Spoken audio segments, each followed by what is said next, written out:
Yeah, sadly the adult questions do look dumb if you know what to look for. Like, people have a wrong perspective on what looks dumb and why. Yeah, this is a bad question. The child's question was better. So someone asking this, they're revealing negative things about themselves, so it makes them look dumb. It's not just social signals that the questions make them look dumb. It's also people won't answer their fucking questions. The adults don't know the answers and lie and mislead and pretend they're dumb questions as an excuse not to answer and say figure it out yourself and do all sorts of things to the point where the children give up on asking, primarily I think because they're not getting answers. Like, I think the lack of answers that are actually useful to the child is a bigger factor than the social disapproval at that age. I think if the child was getting useful answers like 50% of the time, they'd probably keep asking despite social disapproval because there's so much value there. But if they're getting useful answers 1% of the time and they're getting social disapproval, they'll give up. If they're getting useful answers 1% of the time and they're not getting social disapproval, they'll probably give up. Like, it's asking questions is work. You have to get answers a decent amount of the time to put in that work. Or you need to figure out how to answer your own questions. Like, formulating the questions is useful for your own learning if you know how. Like, because if you formulate the question, then it's cheap to ask someone else because you've already figured out the question. And then if they don't answer, you just figure it out yourself. So it's like asking them is just the shortcut if it works. Then you can have a much lower rate of getting answers. And it's still okay because if they don't answer, you'll get an answer from Google or from books or something. You'll figure it out. But if you don't have a way of getting your questions answered, if you have screen time limits or you don't know how to type words or a lot of these things, it's a lot more of a problem to get your own answers. And see, a lot of what kids are taught is they're not taught that their parent or teacher is stupid or ignorant and the answers are online, but their parent is too dumb to use Google. The thing the parent implies to them is the answer is not easily available on Google. They might imply no one knows or cares about that, or they might imply that's only for experts. Right? They are not taught that the reason they're not getting an answer from their parent or teacher is a failing of the parent or teacher. It's not put that way to them. That there's something wrong with their parent or teacher, but with a little work in the internet, they can surpass their parent or teacher. That's definitely not the impression kids get. They get the impression like life is hard and doesn't make sense. There aren't consistent, reasonable, simple answers.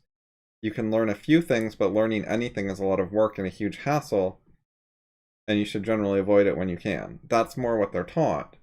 So that it's perfectly reasonable that their parents don't have very many answers because they acted like reasonable people and only learned a couple things so they could get a job or whatever. And enough to like graduate school because that's important. So these things are very discouraging to a child. He's sort of told the answers aren't out there except with a lot of work that's not worth it. And the reason the parent's not giving him answers is the parent is an efficient, rational person, not a lazy, stupid person. So that discourages the child from looking for his own answers. He's taught that libraries are annoying and boring, not libraries are wonderful, but your parent is an uncultured barbarian. The messaging is quite important here, I think. And parents give a lot of bad answers. It's not just that they don't answer.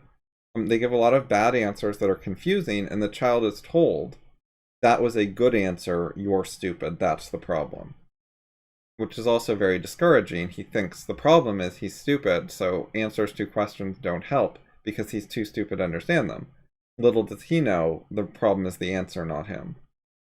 Children don't have the perspective on the world to know when their parents are the idiots. That's not a fair thing to ask of them. Their parents are their primary information sources. When their parents are being dumb, it's very hard for the child to circumvent. And then on top of that, they get screen time limits and all sorts of other problems like that to keep them away from information. Like, how good is their access to audiobooks, Wikipedia, Google searches, YouTube, etc., etc.? Not so good, usually. So, partly their information is limited to their parents because of, reasonable reasons. That's who they interact with a lot, and that's who's willing to help them a lot, and so on. but it's partly limited because the parents are suppressing their ability to learn and sort of telling them, get your information from school, not from these other sources. Don't get information on your own initiative. Get information when the teacher tells you to. The authorities know what you should learn. You don't need other information about the world. That's kind of part of the messaging. Don't take initiative to do your own learning. Don't be curious, be obedient. So these are a bunch of other things besides this whole like looking dumb thing. School's punishment system when you were a kid going through school, I just want like your general opinion of it.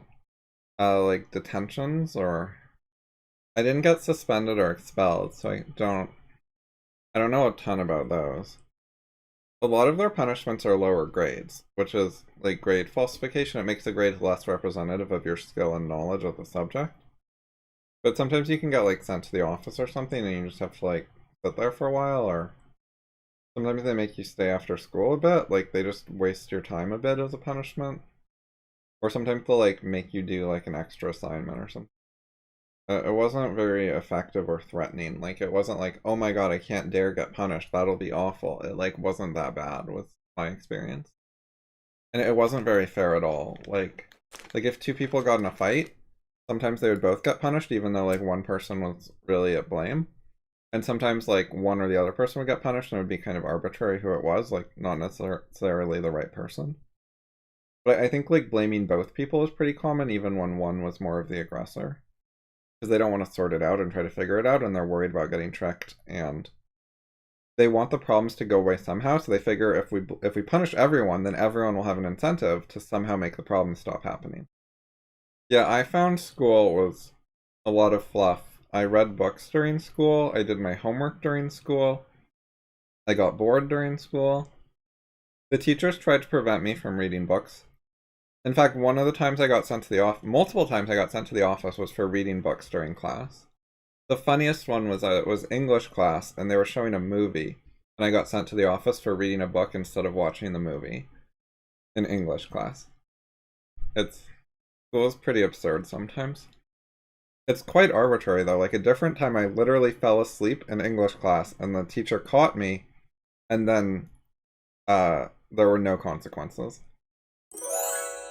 I think she's making it sound like if you pick your own values, you'll automatically be passionate about them or something. But I think passion is its own problem, separate from choosing your own values. Usually if you let someone else choose your values for you, you're not going to be passionate. But if you choose your own values, it still can be hard to find passion. A lot of people are a bit lost in life and they don't know what they want. Ayn Rand talks about wanting things being hard or taking work or something. Like it's not automatic. The word I is a theme in an anthem as well. Yeah, if someone else chooses them, they're generally not your values.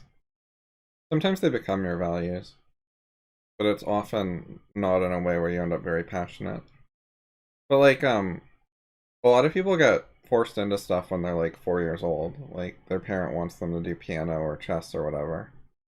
And then when they're an adult, sometimes that ends up being their career and they actually like it. At some point they might have the option to quit, like they actually have enough control over their life and realize that they'd rather not quit. I think that's a thing that happens. Because you can learn reasons that it's good and see what's positive about it.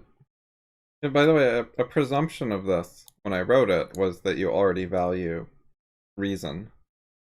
It's not like it's not meant to clash with values first. Like, you value reason and philosophy and rational thinking and critical thinking and all that. And then you find people compatible with those things that you value. If you don't have those values, though, you're in trouble. Because unreason doesn't work. I do not value religion. I'm an atheist. I was never religious. There's a lot of flexibility about hobbies. Like, suppose that you're into MOBA gaming. There's different MOBAs. If there's a great philosopher who you want to play with, and they play MOBA A, and you haven't really committed yet to MOBA A, B, C, or D, like why not pick MOBA A? You could survey them and like look for a problem, but there's a decent amount of flexibility. Or similarly, okay, suppose there's like several TV shows you might watch.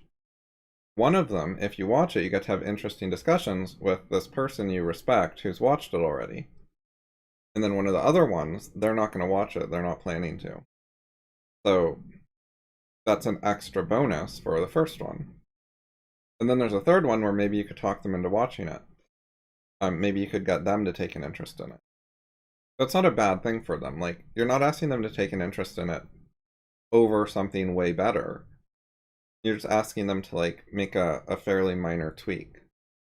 Or there's a bunch of things that all look okay or pretty good or whatever. And then you prioritize the ones where you got this bonus of actual philosophy discussion. It's like book clubs. I don't think it's irrational for the people in the book club to read the same book.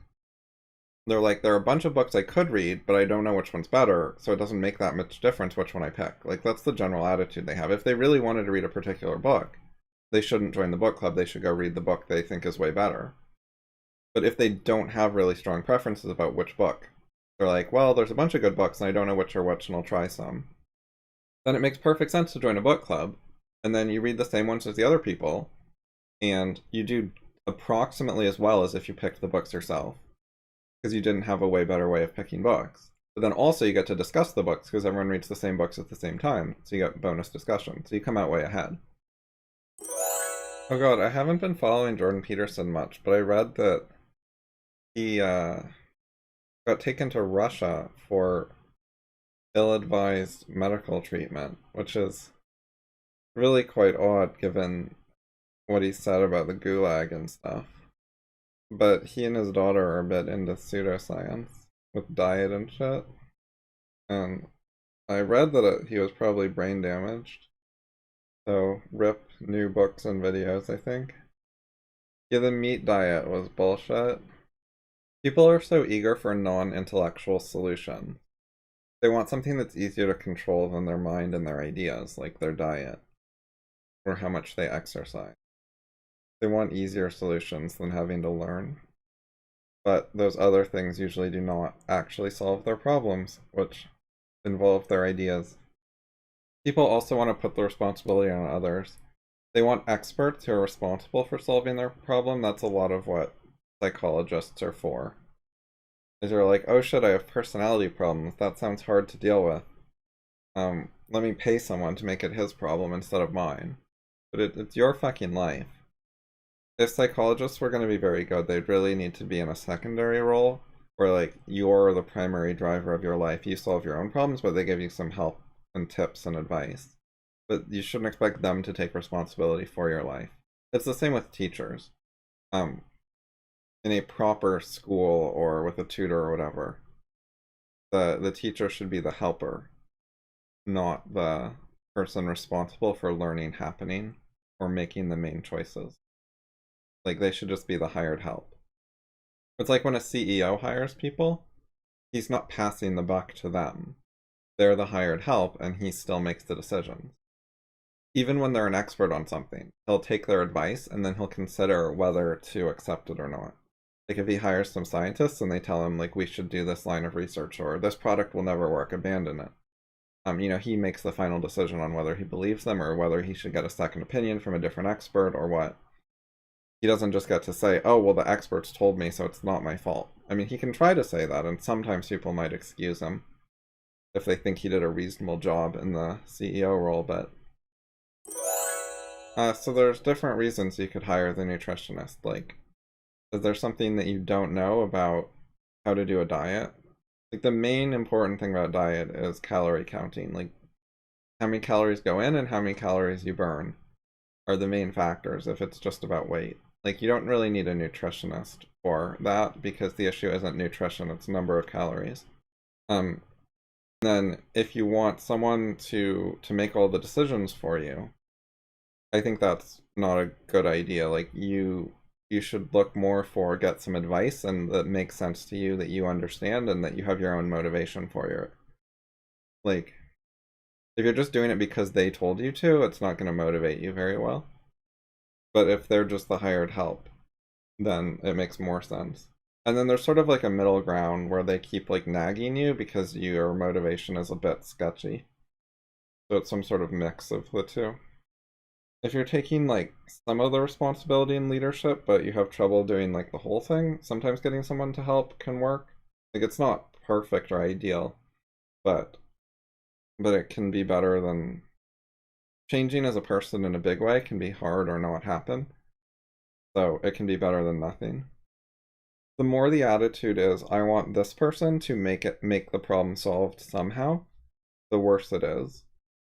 If you're just sort of telling them, you fix it, I don't know how, you figure out how, that's your job, not mine, then that's bad. If you think there's a bunch of different approaches and you want advice like choosing between them, then that's more useful and makes more sense.